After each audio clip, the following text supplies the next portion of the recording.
गेलै छोड़ के जाने बाबा। बोली बोली बाबा भोलेनाथ की केकरा साथे अइबा देबो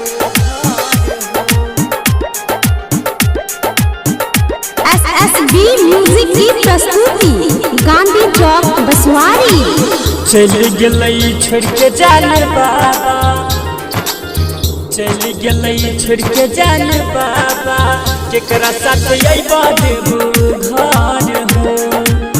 चली गेलै छोड़ के जाने बाबा, केकरा साथे अइबा देबो घर हो। चहिल गेलै छोड़ के जाने बाबा, चहिल गेलै छोड़ के जाने बाबा। केकरा साथे अइबा देबो घर हो। चली गेलै छोड़ के जाने बाबा, चली गेलै छोड़ के जाने बाबा। केकरा साथे अइबा देबो घर हो।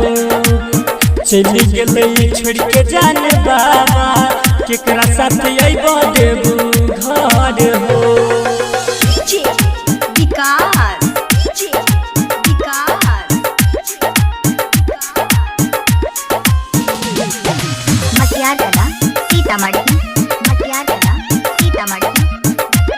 बाबा भोलेनाथ की हरदम रहत रही ओकरे संग में, कैसे के साहब जुदाई ए बाबा हो, कैसे के साहब जुदाई।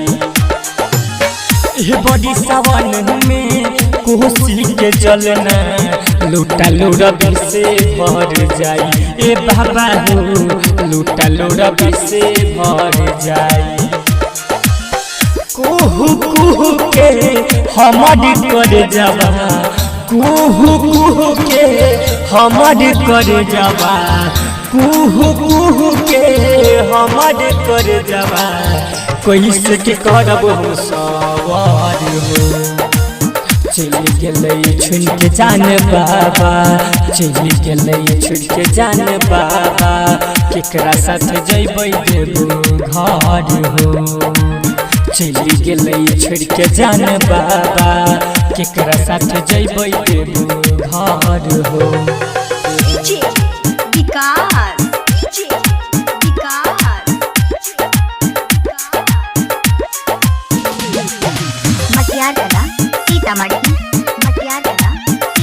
SSB म्यूजिक की प्रस्तुति गांधी चौक बसवारी।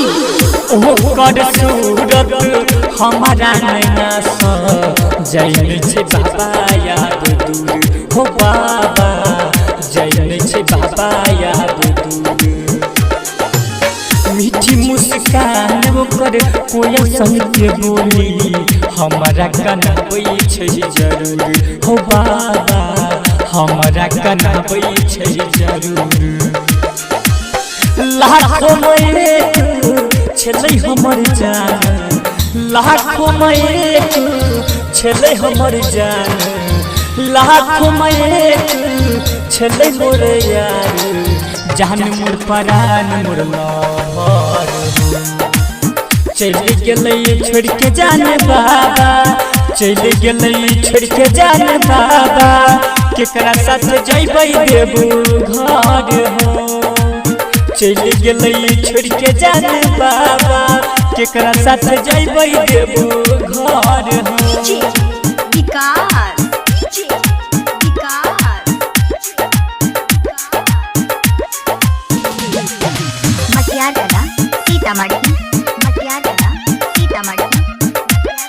बाबा भोलेनाथ की कियो नहीं बताबै छै ओकर खबरिया।